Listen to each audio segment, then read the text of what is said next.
ശബരിമല സ്വർണ്ണക്കൊള്ളക്കേസ് പ്രതി ഉണ്ണികൃഷ്ണൻ പോറ്റിയും മുഖ്യമന്ത്രി പിണറായി വിജയനും ഒത്തുള്ള AI ചിത്രം പ്രചരിപ്പിച്ചെന്ന പരാതി. കോൺഗ്രസ് നേതാവ് N സുബ്രഹ്മണ്യനെ ചൊവ്വയൂർ പോലീസ് കസ്റ്റഡിയിലെടുത്തു. ശബരിമല സ്വർണ്ണക്കൊള്ളക്കേസിൽ മുഖ്യപ്രതിയായ ഉണ്ണികൃഷ്ണൻ പോറ്റിയും മുഖ്യമന്ത്രി പിണറായി വിജയനും ഒരുമിച്ച് നിൽക്കുന്ന AI നിർമ്മിത ചിത്രം സോഷ്യൽ മീഡിയയിലൂടെ പ്രചരിപ്പിച്ച സംഭവത്തിൽ KPCC രാഷ്ട്രീയകാര്യ സമിതി അംഗം N സുബ്രഹ്മണ്യനെ ചേവയൂർ പോലീസ് കസ്റ്റഡിയിലെടുത്തു.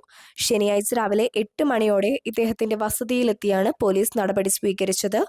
BNS section 192, Kerala police act 120 എന്നീ വകുപ്പുകൾ ചുമത്തിയാണ് സുബ്രഹ്മണ്യനെതിരെ കേസെടുത്തിരിക്കുന്നത്. മുഖ്യമന്ത്രിയും ഉണ്ണികൃഷ്ണൻ പോറ്റിയും തമ്മിൽ ഇത്രമേൽ അഗാധമായ ബന്ധമുണ്ടാക്കാൻ കാരണമെന്ത് എന്ന കുറിപ്പോടുകൂടിയാണ് ചിത്രം പങ്കുവച്ചിരിക്കുന്നത്. CPIM സംസ്ഥാന സെക്രട്ടറി MB ഗോവിന്ദൻ അടക്കമുള്ള നേതാക്കൾ ഈ ചിത്രം വ്യാജമാണെന്നും ആർട്ടിഫിഷ്യൽ ഇന്റലിജൻസ് ഉപയോഗിച്ച് നിർമ്മിച്ചതാണെന്നും നേരത്തെ വ്യക്തമാക്കിയിരുന്നു. എന്നാൽ താൻ പങ്കുവച്ചത് ഔദ്യോഗിക ചടങ്ങിന്റെ വീഡിയോയിൽ നിന്നുമുള്ള യാഥാർത്ഥ്യ ചിത്രമാണെന്നും പോസ്റ്റ് പിൻവലിക്കില്ലെന്നും സുബ്രഹ്മണ്യന്റെ നിലപാട് ഉറപ്പിച്ചു പറഞ്ഞു. കസ്റ്റഡിയിലെടുത്ത സുബ്രഹ്മണ്യനെ പിന്നീട് ആരോഗ്യ പ്രശ്നങ്ങളെ തുടർന്ന് നിർമ്മല ആശുപത്രിയിൽ പ്രവേശിപ്പിച്ചു.